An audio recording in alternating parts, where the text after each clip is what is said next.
Hi everyone, welcome to another episode of the Relocation Journal, your place to connect when you're moving again, whether it is overseas, across town, or across the country. If you like what you see, please connect to us by clicking like and subscribe, and also find us on social media, Instagram, Facebook, TikTok. Check out @Bilingual Chat Realtors. We look forward to connecting with you. We're very happy to have today with us John Cluck. He is with Summit Funding, and we have several questions for you, John. I'm ready. Thank you very much for coming. The three questions that we have for all of our guests are the following. How many times have you been relocated? 3 times. Okay. And what you have, were these relocations overseas or across the country, across the town? So first one, I used to live in Washington, D.C. Then we moved to Charlotte, North Carolina. And then we moved to Chattanooga, Tennessee.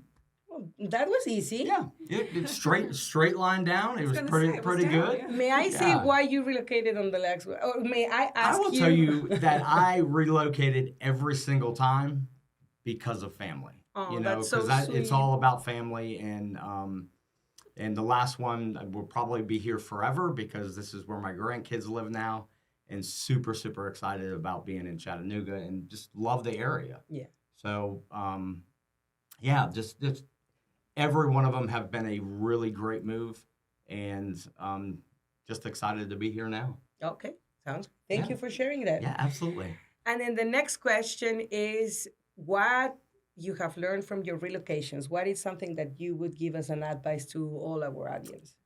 I think that probably the biggest piece of advice is finding someone you can trust, because when we came, we didn't know anybody in the area other than my son and his family, and being able to connect with the people that had my best interest in mind Mhm. was super important.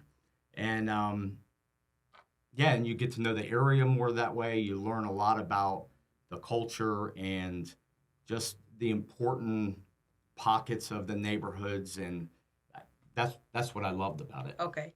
Yeah. Did you have someone in town that you knew before coming, or it was just, you're very open mind, you go and connect with other people? Yeah, I mean, obviously my son lived here, and Okay. and obviously I trust him. He's a really good kid. Thank I've you. raised a good kid. But honestly, it was, I trusted him, and he had a good circle of influence. Therefore, I trusted them, and they led me in the right direction, and it was seamless because I was open to it. Okay. Yeah. Okay. Well, thank you for that one. And then Yeah. your last question, Jan. What is something that you regret that you would say, no, please don't do that? It's really funny because I feel like I'm a really open person, and I can, honestly, my wife actually picked my house out. She picked, the day that we closed on our home was the day that I saw it in person. But I had a major surgery right then at like the 3 days later, and that wasn't probably really smart, but that's what I guess I regret that part. But other than that, you just got to trust in people and make sure you're trusting in the right people. Get some feedback from people, Okay. because I think that's how our community works. And if you find someone like that, latch onto them and let them guide you. Okay. I have a follow-up question. Are you still in that same house that? or Yes. did you- yeah. Yeah. Okay, We've so it been worked here. out. Okay. Happy wife, happy life. So That was a- and, That's what I was and- trying to get at. Yeah. and honestly, You're a wise man, okay? I really thought, I can live in a cardboard box. Yeah. I don't care. My wife needed to be happy, and she had a bucket list of it. It's got to hit these things, and she did, and I So love our she house. did a great job. She did an Yeah, amazing congratulations. job. Janine and I have been laughing about this guy. Have anyone seen Steven Trevino? Stephen Trevino, yeah. Oh, yeah. so there's He's this a comedian. episode. He's hilarious. But this episode, it's about like when everyone in the family makes a good decision, it's we made it together. But when someone makes a bad decision, you did it on your Well, own. the husband, yeah. Then So it's the I'm husband's glad, decision. yes, that exactly. went So I'm wrong. glad that Absolutely. y'all make a great decision. Yeah. She's an amazing lady, and obviously she guides our family, and it's worked out really great. Plus, I get to see my grandkids all the time, so it's awesome. Plus. Yeah, absolutely. I Yeah. wish my mom can make that decision and relocate to Chattanooga to Yeah, to be with the grandchildren. Not to help take care of them. To No, be no, no, with no, our no. You know what? grandparents, we can give them back. If the phone rings and they see that it's Abby because that's how they Yeah. call her, they will Abby, and start yelling all around the place. So Yeah, it's they important. definitely miss her a lot. Yeah, I agree. That would be nice to have everybody close by. Yep. Is your family in Nashville? They are in Nashville. And did they come often? Not really, not since we moved up here. It's a little bit harder for them. My parents are ministers, Okay. so Yeah, they're very busy. on weekends it's hectic for them. Okay. But Awesome. do you miss the relationship between your son and your parents? It's something Definitely. unique, right? Yes. So my son is actually closer with my dad, Mm-hmm. and my dad cried whenever he found out that we were moving. Oh. So you're expecting to eventually go back to Nashville? No, I think Oh we're my pretty much gosh. settled here. I really do hope that my parents do decide to move to Chattanooga. Look You at but- can John. help them find a house, I, you know? I can help convince them. There Trust you me. go.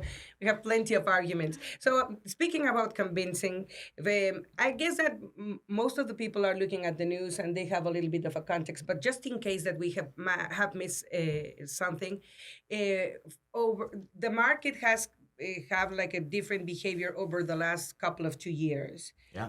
Speaking about interest rates and when it comes to financing about buying a house.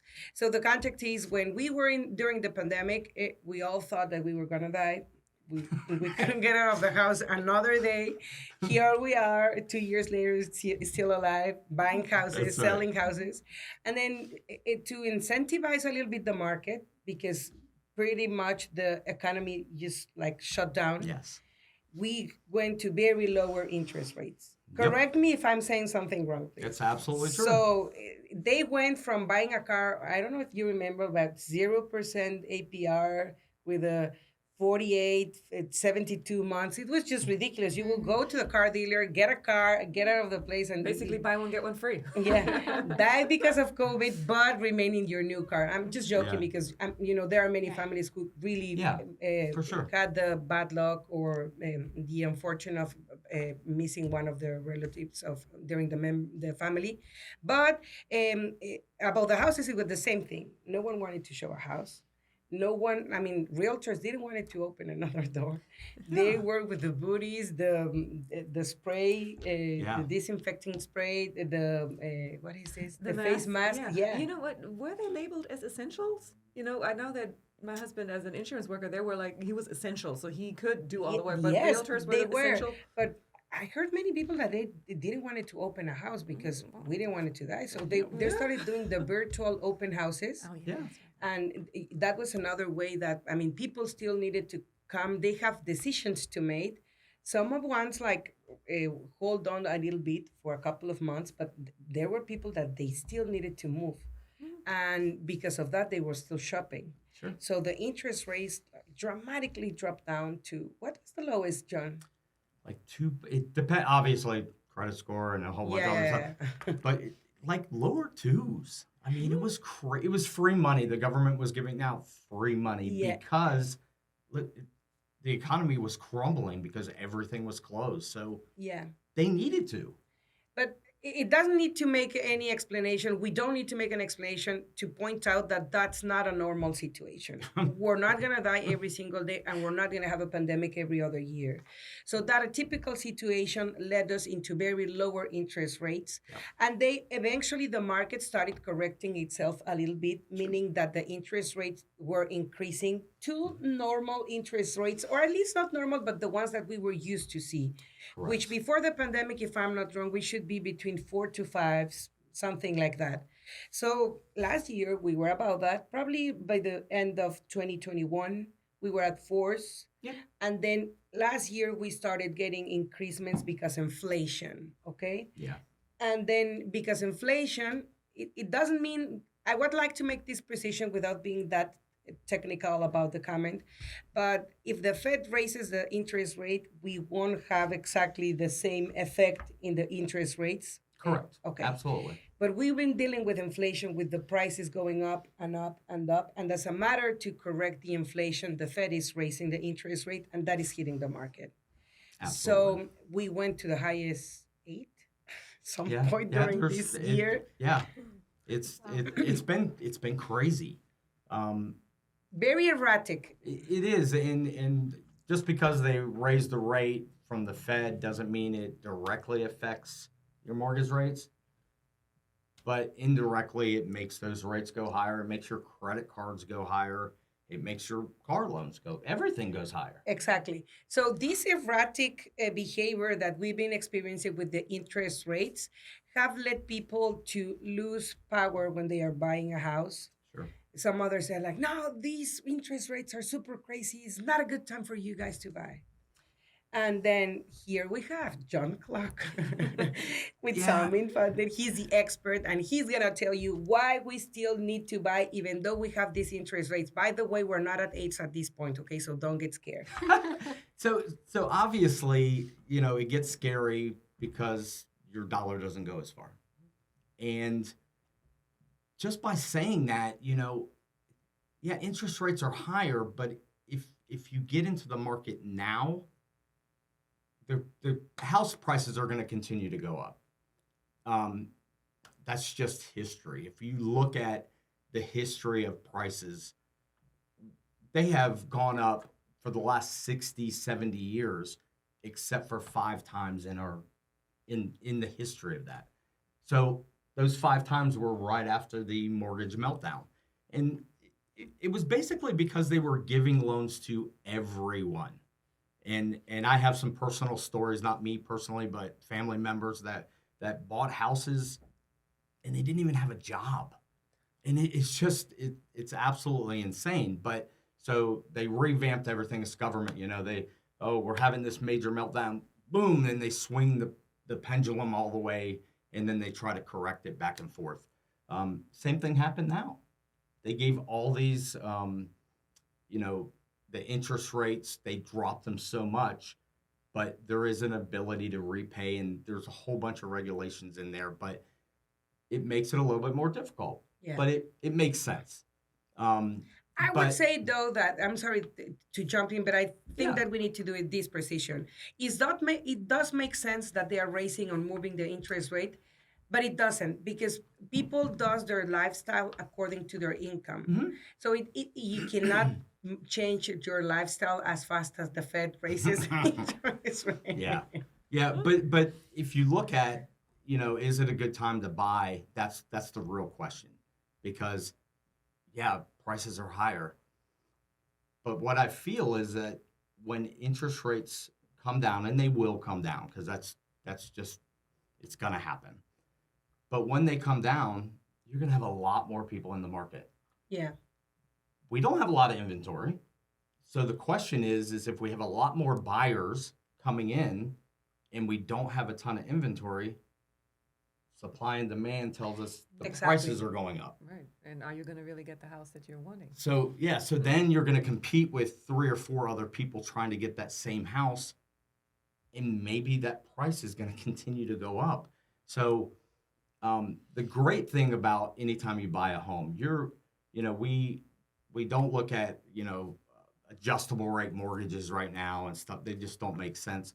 But we look at, hey, let's get in the house, get it for that good price, and then look at refinancing that loan when the interest rates drop, because you already got the house. You're not paying more for that.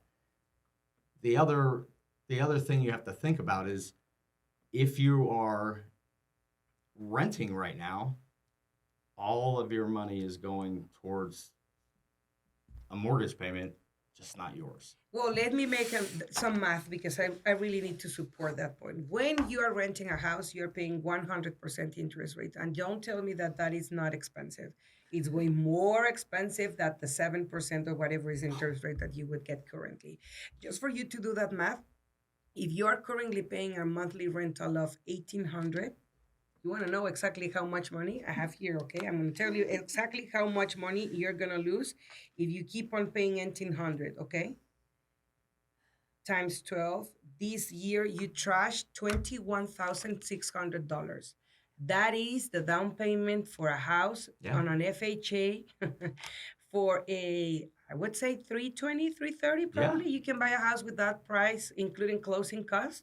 So basically what you're doing right now, you're just going to put in the trash can $21,000. You're absolutely right. I mean, it just doesn't make sense. And the great part about, our society and looking at we have a lot of great programs that help different types of people, oh, I don't know if I'm ready. Well, of course you don't know how. I mean, nobody knows if they're ready if they don't take that step.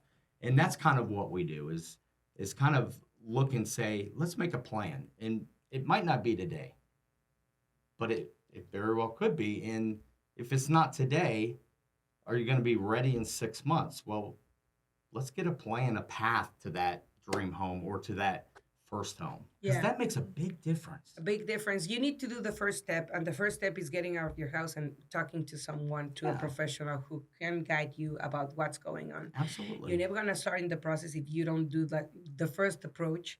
I agree with John. This is not a good time to buy, not for everyone, but we cannot use a general concept just because that's what we typically do. We need to evaluate the cases on a daily basis because everyone's family is very different. Not all the economic circumstances are the same for everyone. So you need to double check. The best way to do it is go with someone who knows, and he will help you to say, yeah, probably this is not a good time for you. You might need to work on 1, 2, 3, 4, 5, whatever are the homework that you need to do. Yeah. Make a plan. Anything that we do in life, if we make a plan, it makes it smoother. That's what we're talking about. It's just getting in front of somebody and having a candid conversation. We do a credit analysis, but we do what we call a soft credit pull because it doesn't hurt that person's credit. And that's the last thing we want to do is hurt someone's credit. We want to make a plan for them. So the question, everyone doesn't want to go and get their credit score pulled because they feel that it would drop down. Is that for real? If we do a full tri-merge report, which is your hard credit pull, yes. When it will come back, if I do that? 2 to 3 months. There's it talks about on your credit report a 120-day inquiry, how many inquiries you've had on your credit. Okay. But a soft credit pull, all it does, it basically does exactly the same thing. We can't use it to put an offer in on a home, but we can do it and say, okay, let's use this simulator that Summit Funding has and say, how do we go from that 650 to that 750 in 3 or 4 months? How do we do that? We can do that with the soft We credit have pull. done that in the past, okay? Oh, yeah. Just for the record, we did it in 3 weeks. 3 weeks, I would say probably 2 weeks. 3, yeah. It was a Just 0 under. credit score and a This is 620 credit score, and it went up to 720. 723 or something. Yeah, I mean it was In incredible. 2 weeks. Yeah. And they already bought, they're Yeah. moving. We're waiting for that invitation, Celia and Carlos, because we need to stop by to have dinner with us. Yeah. Super excited for them though, because it's not anything that I am making this magic. I have the tools available that I can help them, and that's all we're looking at doing, because not everybody needs to own a home, but I think it's still the American dream to own a home, and there's just a lot that goes to that in pride in building your family and maybe one day leaving that for your family or building wealth it's incredible. Yeah, I mean, home ownership to me, when I sold my home in Charlotte and we moved here, I mean, I walked away with a lot of money. And if I rented, I would have walked away with Nothing. Just zero. boxes. Yeah, Okay. well, Maybe I walked not. away with those, but you know, and it just doesn't make sense. Yeah, it does not. And it enabled me personally to relocate and just change everything about what I was doing. Zero debt because I was able to pay off every single thing, and it's awesome. Yeah. Yeah. But if I rented, I would still have. Well, Yeah. I think That- circling back also to, you know, it just speaks to the fact that you really do need to trust a professional in the Yeah. process. And Yeah. I think you personally and, you know, Yeah. the professionals in general, they do a good job at taking you by the hand and walking you through the process. Nobody's going to come knocking at your door and say, hey, you want to buy a house? Let's figure this out. You're going to, Yeah. you know, if this is something that you're thinking about, you need to make that first step. And whether it is through a realtor or through, you know, a professional just- in the mortgage industry, you know, they have tools to figure out what you can do and how we can accomplish this. Because I think there's a lot of people out there who, you know, just they're scared of taking that Yeah. step. Yeah. And then you mentioned about people who bought a couple, like yourself, that you were living in a house that you already pay or were paying. And then let's say that you've been living in the house for the last 5 to 7 years. You are sitting on equity and you have no idea how much money you can make out of your house. Probably you weren't expecting that, oh, am I going to be able to sell my house, pay my debt, go and move in the new state with close to my grandchildren. Yeah. You don't do that until you approach to someone who knows and say, hey, by any chance, can you tell me how much my house is worth? I mean, and that's what you guys are for. Yes, because exactly. people ask me all the time, well, how much is my house worth? And I'm like, you know, Wrong guy. And I'm these, like, these guys are the ones, you know, I would love to tell them, but I don't know. You can't look it up on Zillow or these search engines. Let them do an analysis to see, you know, what's your overall, when you leave, how much money you have. Yeah. And, you know, I didn't take all of that money that I made and dump it into my house. A big chunk of it I did, but I paid off all my debt. How does Man, it it was- feel? My wife's a little happier, I think. But you know, it's a big change, and you don't want to go through that change by trying to pinch pennies and stuff, and you want to live, and this enables you to be able to do that. Yes. And if you bought your house, before 2 years ago, Yeah. you're probably sitting on a gold mine. That I was think it's my super point exciting. because of the prices that we have. I have seen families that bought a house 2 years ago. I'm not lying, at 120, 130.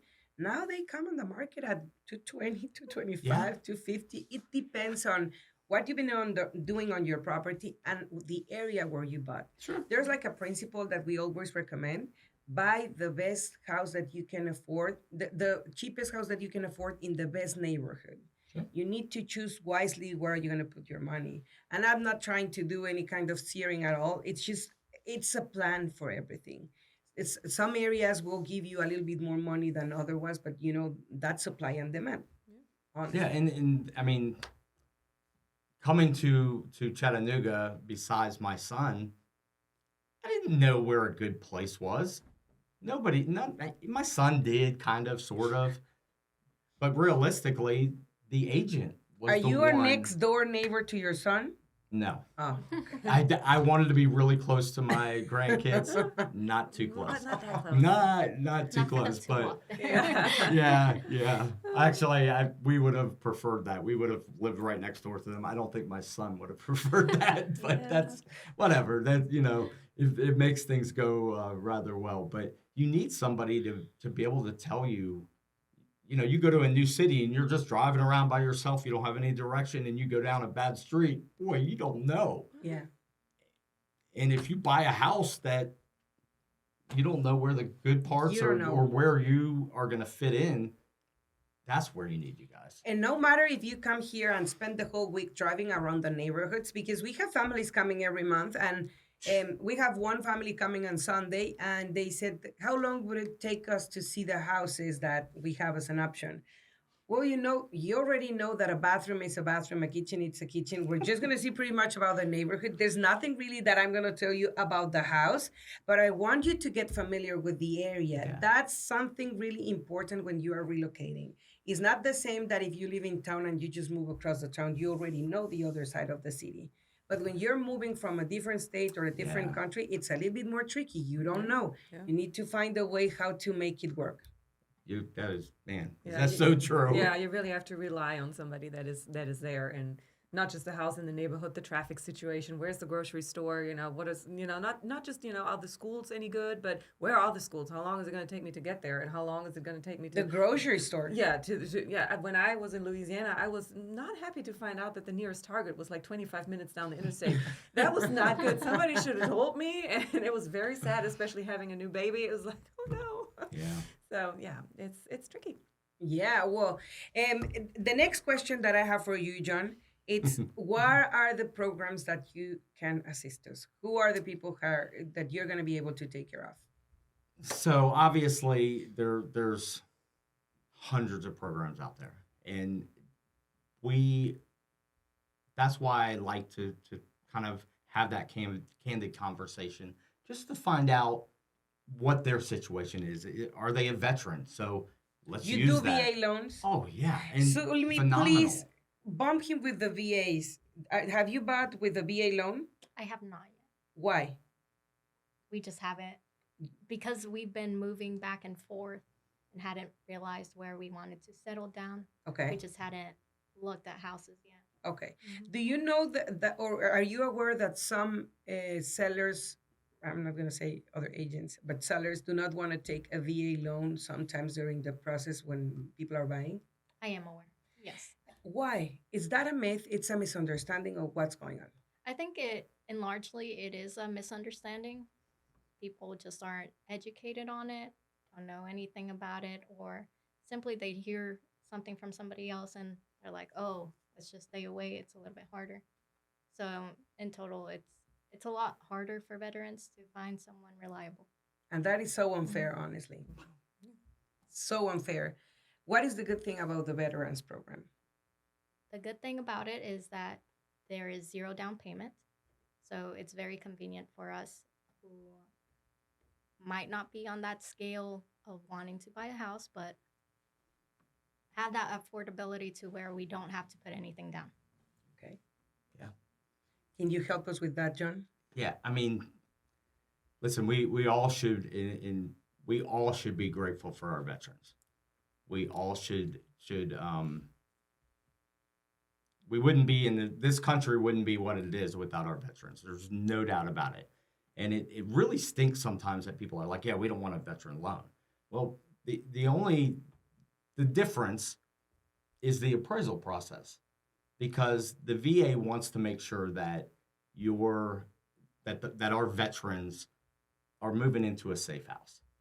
If you have a house that's falling apart, guess what? You can't buy it as a veteran because they're not gonna like it. But if you have a house livable, it's so worth it. The veterans not only no down payment, but no mortgage insurance.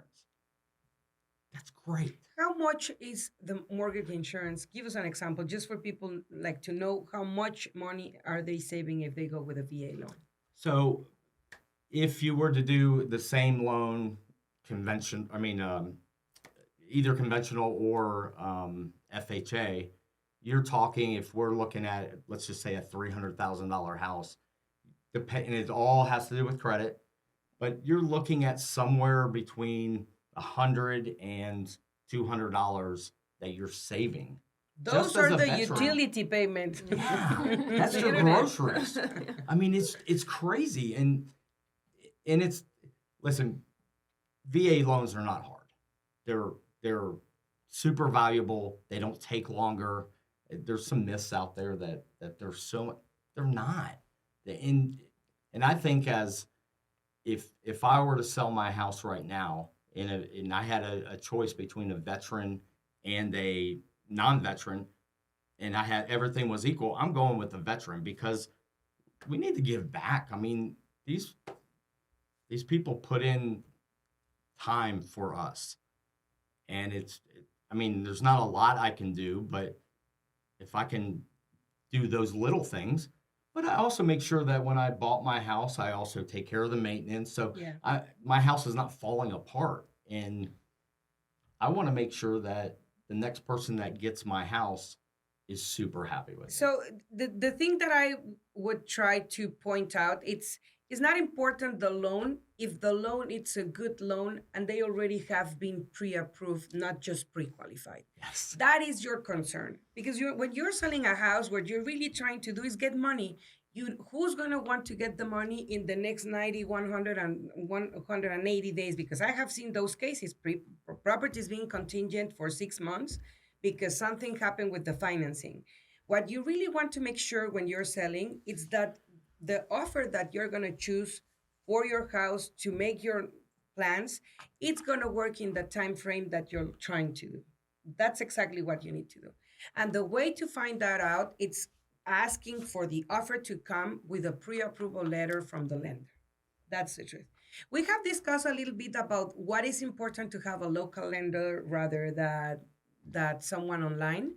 You know, what I can tell you personally is that when something is going on with the loan, you really want someone who responds you on time. If you need like that knows how to do different approaches. Sometimes we are, like firefighters, get me a contractor, get me someone like a mold inspector. We need to fix this, we need to fix that. And I don't see anyone in line trying to come to you and come in to rescue when we are facing those situations. Yeah. That's something that no one says, but yeah, it's part of the reason. When you have someone that is local, at least you know that if they don't get you on the phone, you can stop to their office in the next 30 minutes, 45 minutes at the most, and say, hey, dude, I need your help. Yeah. Because something changed. The other thing is when you are choosing the offer, if you're selling your house, make your agent do the phone call to the loan officer. It's something that you must do.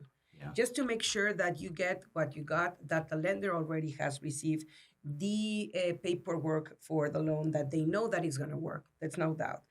A month ago, 3 weeks ago, we closed something, and then the listing agent called me and said, Maria, are you sure that this loan is going to work? And I said, yeah, absolutely. I have no doubt about it. And she said, you are a doting mother.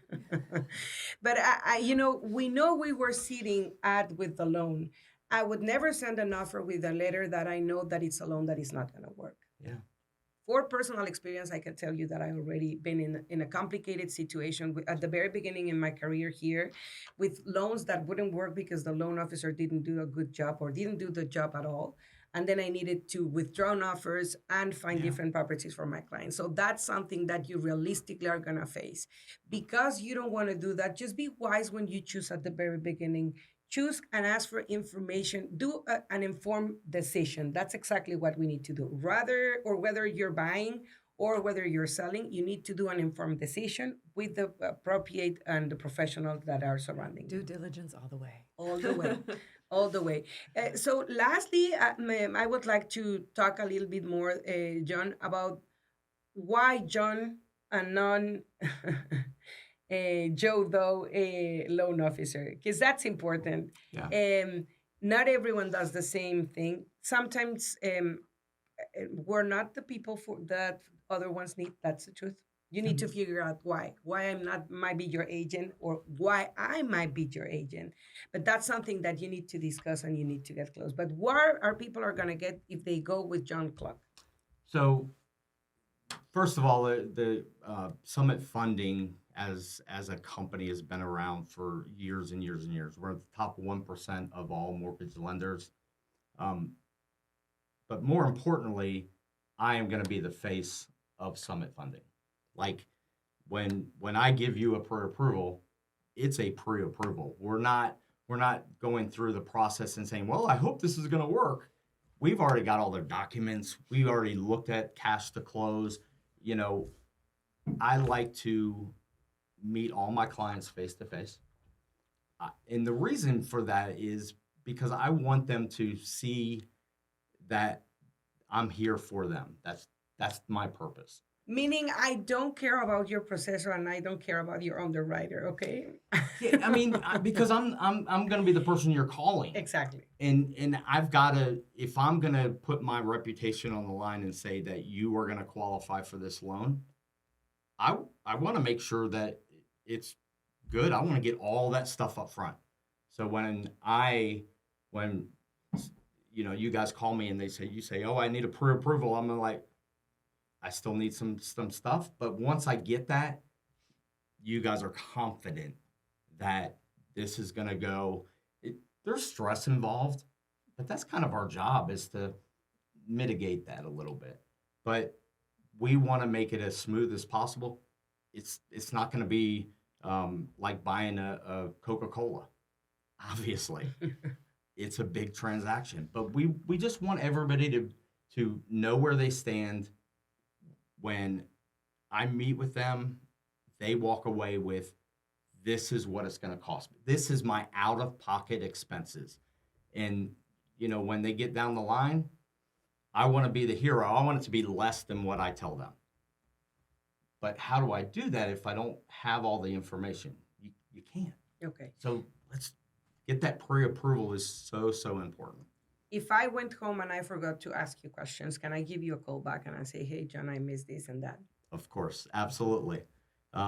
So I actually, I still have a Charlotte phone number, but the reason being is because obviously I have clients up there as well, but I am here to stay in the Chattanooga area, and I absolutely love it. But my phone number is 704-756-8699. Okay. Thank you so much. I personally would like to share my feedback about John. We have worked a couple of deals together. And the thing that I appreciate a lot from John is that he takes the time to making people go and sit with them and discuss what are the options. My thing will be as much upfront as you can with the people who are assisting you. There could be many things that we don't know that we need to know to better assist you. It's not where we trying to be nosy in your personal lives, but the more information that you give us about the context, there are many things about the context that we don't understand. And you need to give us that heads up. Sure. There are the lender has many different programs, but we don't know what program to use until you let us know what is your personal situation. We have had families that they needed to do a lower down payment at a lower monthly payment at the very beginning, because that was their personal situation, and eventually they could deal with something a little higher. Okay, they need a buy down. We have had first-time home buyers that they have zero money saved to buy the house, and we have made those deals work because we start getting at the very beginning. So the very first step that you need to do is go and meet either with Janine, John, or Zulmi, or with me. Discuss what is your personal situation, and we are going to be here to guide you and let you go to the point where you really want to be. Yeah. Okay? So, well, I think that's it. Do you girls have any other questions? I do. So as far as like, what's the difference between being pre-qualified and pre-approved? That's A lot a of people- really good question. So, if you're listening to this and someone says that you're pre-approved and you haven't given them any documents like pay stubs, bank accounts, that stuff, you're pre-qualified, which basically is just me saying, hey, I make $100,000 a year. I have $50,000 in the bank. Yeah, let's talk about it. Let's get that information up front so that we can really have some confidence when we're putting that offer in. So that's really the difference, is the paperwork, getting it to me, and making sure that we do a verification of employment, which talks about your income. We look at your bank accounts. We pull your credit, soft credit pull to start. But it's a big difference. Instead of just saying, oh, I have an 800 credit score, $50,000 in the bank, I make $100,000. Well, everything has to be verified anyway. So let's So start with that. pre-approved has the facts, and pre-qualified is just, yay. You look good. Feel good. Yeah, we can make this He work. does Yeah. have the money for the down payment. He does have a job, and he does have the income. It's not just saying, hey, I can buy this house. Yeah. It's exciting time though, because I think that the market, I actually read something yesterday that said the best time of the year to buy a home is from the 1st of October until the 17th. I don't know why. I mean, I know why they say that, but uh, it's basically because people are now in school, and your kids are in school and stuff, and the holidays are coming, but we're really not thinking about it yet, kind of, sort of, unless you go into the department stores. But that point, people are getting offers accepted, and that's where they need you guys to be able to, jump on it now, because Yeah. if we can do that, that's going to help everybody and get the best price and kind of go from there. Yeah.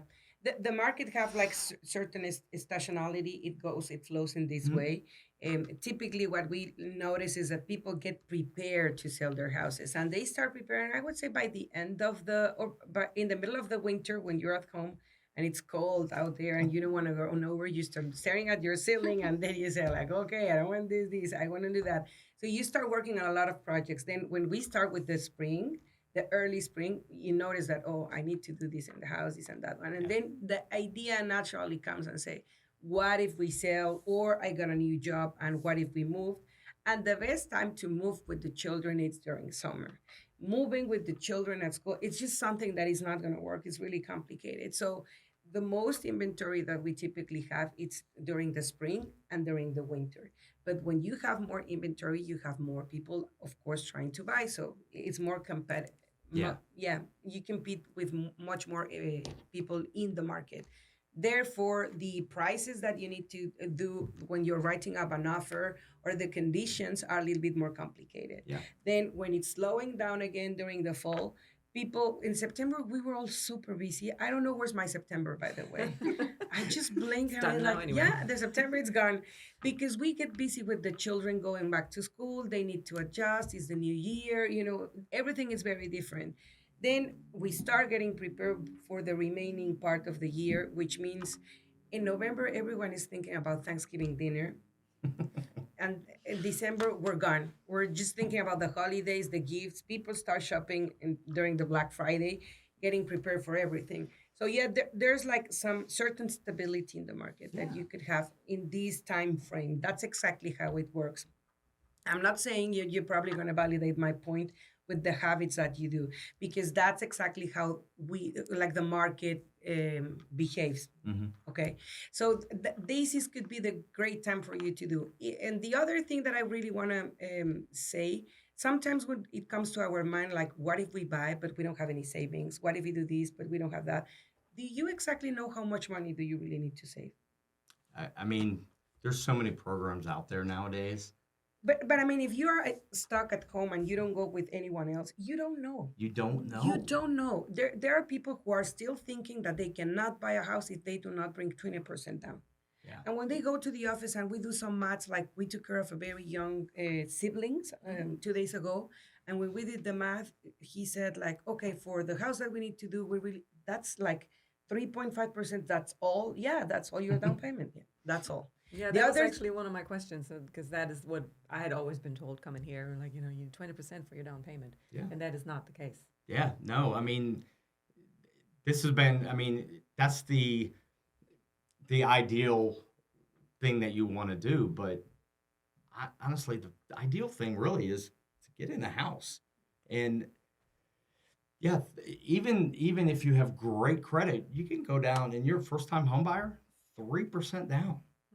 And obviously, if you're a VA, it's 0% down. And there's some other programs that help with those things, but you gotta ask the questions, Yeah. and then Again, you don't know until you talk to Yeah. somebody who Exactly. knows. And all these myths out there that you might have heard from your parents, from your grandparents, from friends.